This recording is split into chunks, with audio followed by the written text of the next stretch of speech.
This is an update on the 10-inch sine bar from scrap.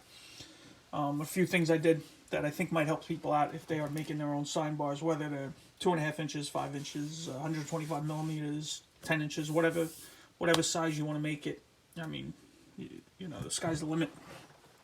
So here's what I did. I really hate when there's holes like this.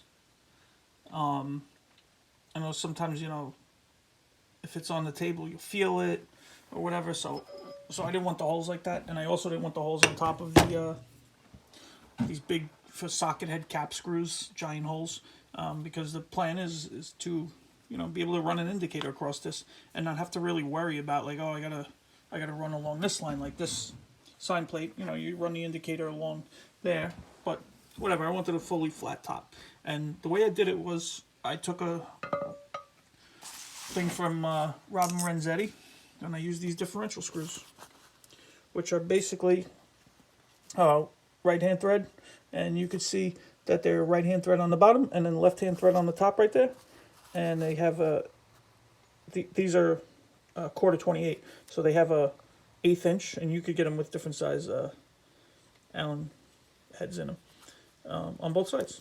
So you can either drill and tap both sides, and you can either come in from one side or the other. And depending on which side you come in from, if you come in from the side that's tapped for the left-hand thread, it's righty-tighty, lefty-loosey. And if you come in from the side that it's on the male thread, it's the opposite. So I wanted it to be righty-tighty, lefty-loosey because it's more intuitive, and I don't have to think about how I made it many years from now. And then here's a diagram of how it's done. I'll just put this here like this so we can get a good idea. This thing's heavy. All right, so really all I did was, wrong side. It's like that. So you can see it right in there. It's one side into there, one side into there. And since I wanted the hole on the top, right there, like that, what I did was I drilled a number 3 for the 1/4 tap, and then I drilled slightly under 5/32, and then I reamed 5/32. And the left-hand thread is on that side, so when I come in, like I said, it's righty-tighty, lefty-loosey. And then you just put it in just like that, and you'll hear it click in right there. And then if I loosen it, you can see it'll pull away. And then tighten it, it's tight. So on the pin is a blind hole, and that's tapped for right-hand thread. I drilled this about 1 inch down. This is 1.25 inch stock. You really didn't need it because it's probably only like 250 thousandths of thread, but I figured for chip clearing and everything, and give my taps a better chance. But that's basically what it looks like, and then you can see that's the size hole. You know, I intentionally didn't deburr it. I just ran a flat stone over it just to knock that down real quick, and I didn't deburr it because when I press the Delrin in, slice it off, and then when I do the final surface grind on this to get it to the flat, and parallel, and square for the bar, I'll just take down the Delrin too. It's no big deal. It's a small little pass. It won't create enough heat, but that's for that side. And then the pins. Here's what I'm using for pins. And you know, if you're making a sine bar, you don't have to do all this. Like, you could really get super accurate with a sine bar with actually just hand tools. It's not that, you know, it's not that crazy. I'm just doing this because, you know, I'm making this tool. I'm hoping it'll last a long time, and I could continue to use it. So I said in the last video, even if you don't have a surface grinder, don't plan on grinding it, just throw the reliefs in anyway, because you might get a surface grinder and want to revisit it. So, yeah, I ground these sides just so I have a pretty good datum for measuring and stuff when I was doing it and seeing how I liked it. The pins are 1.25 inch. You can't see it. I wrote 4140 precision ground on there. Got that from McMaster Car. I think it was like $40 shipped or something like that. And then the screws are, I want to say like $1.50 or something. like $1.50 to like $3. They have them in a bunch of different sizes, like 1032. They're typically coarse fine thread. There's no coarse thread, and there's a couple different options on the hex head size.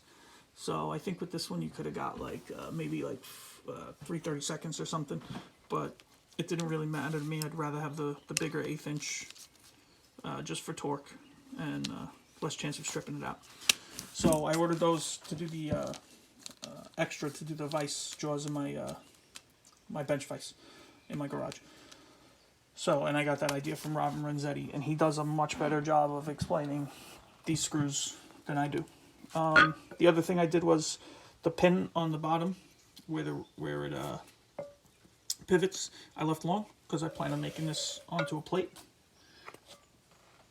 And then I'll just do a flexure.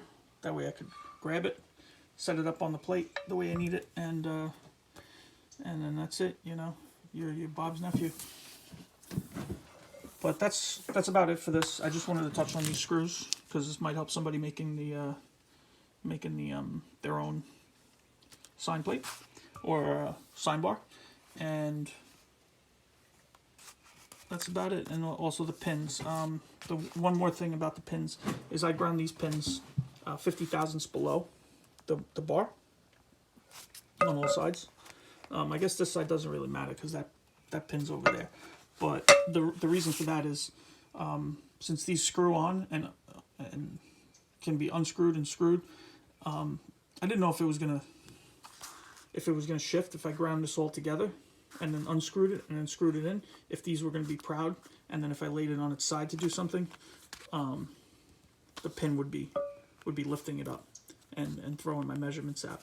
So as it stands, the bar will be flat and parallel and square. And if I need to check something and use that, I don't have to rely on these pins being screwed in with that fastener. I don't have to say to myself, oh, you know, I ground it, but then I took it off and put it back on. Is it high or low? Do I have to measure it?